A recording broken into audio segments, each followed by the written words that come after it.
बेंगलुरु के चिन्नास्वामी स्टेडियम से खबर आ रही खबर ये कि वहाँ पर भगदड़ मची है।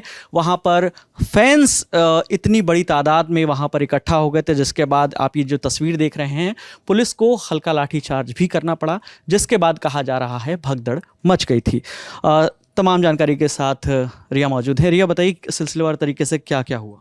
आज एक्चुअली आरसीबी की टीम अहमदाबाद में कल रात में उन्होंने मैच जीता था, फाइनल जीता था, और खिताब जीतने के बाद वहीं पे मैदान से ही विराट कोहली ने कह दिया था कि हम लोग कल यानी कि 4 जून को बेंगलुरु जाएंगे और वहाँ पर सेलिब्रेशन होगा हमारे इस खिताब जीतने का, क्योंकि हम उन लोगों के साथ सेलिब्रेट करना चाहते हैं। इसके बाद सुबह से बहुत तरीके की खबरें आ रही थी कि क्या आरसीबी का विक्ट्री परेड होगा या नहीं होगा, या सीधा चिन्नास्वामी स्टेडियम में सेलिब्रेशन ही होना है। फिर एक मीडिया एडवाइजरी सुबह जारी की गई थी उनकी तरफ से, जिसमें बताया गया था सिलसिलेवार तरीके से कि क्या टीम का पूरा शेड्यूल रहने वाला है। और उसमें आखिर में ये चीज़ थी कि टीम जो है वो चिन्नास्वामी स्टेडियम जाएगी और वहाँ पर लोगों के आने के लिए भी लिमिटेड पास थे, लेकिन फ्री पासेस थे। ये चीज़ की जानकारी भी दी गई और कहा गया है कि शायद से विक्ट्री परेड होगी या नहीं होगी। कर्नाटक पुलिस की तरफ से भी बोला गया कि हम श्योरिटी फिलहाल नहीं दे रहे हैं, क्योंकि बहुत सारे एस्पेक्ट्स हैं जो हमको देखने पड़ेंगे, क्योंकि रात में मैच जीते थे और अगले दिन आप विक्ट्री परेड की बात कर रहे हैं तो थोड़ी सी मुश्किल होती है कि आप का हवाला दिया गया था, बहुत सारी चीज़ों का हवाला दिया गया था कि तय नहीं है। लेकिन उस बयान के कुछ समय बाद ही आरसीबी ने अपने इंस्टाग्राम हैंडल से एक पोस्ट किया और उस पोस्ट में उन्होंने विक्ट्री परेड लिख करके वो तस्वीर शेयर की।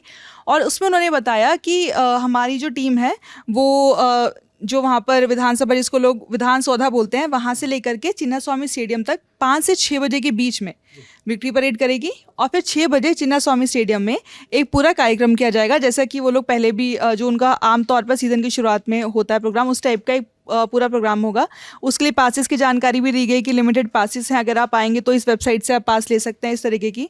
तो ये पूरी बात बताई गई थी। लेकिन विक्ट्री परेड हुई या नहीं हुई इसको लेकर के भी कुछ साफ नहीं है, क्योंकि कुछ तस्वीरें, कुछ वीडियोज़ आई जो कि खिलाड़ियों ने ही अपने इंस्टाग्राम से शेयर की थी।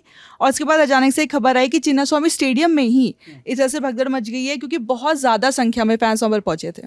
बिल्कुल। तो क्या भगदड़ पर कोई नंबर्स आए हैं, कोई अपडेट आया है? क्योंकि जो हम वहाँ के डिप्टी सीएम हैं डीके शिव कुमार, उनसे जब इंडिया टुडे ने बात की तो उन्होंने कहा कि मैं फ़िलहाल नंबर्स तो नहीं बता सकता, मैं खुद इस समय स्टेडियम जा रहा हूँ, हमने करीब 5000 लोगों को वहाँ पर तैनात भी किया है।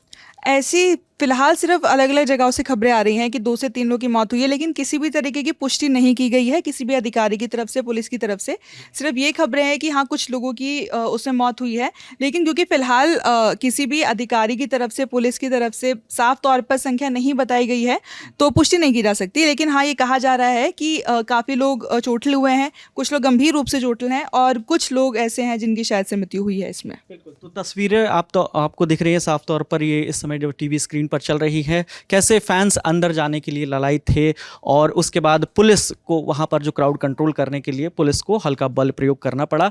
और ये वो तस्वीरें आपको इस समय पीछे नज़र आ रही हैं। तो इस भगदड़ में कितने लोग घायल हुए हैं, कितने लोगों की मौत हुई है, जो भी ऑफिशियल डेटा होगा हम अगले तमाम वीडियोज़ के ज़रिए आप तक लेकर आते रहेंगे।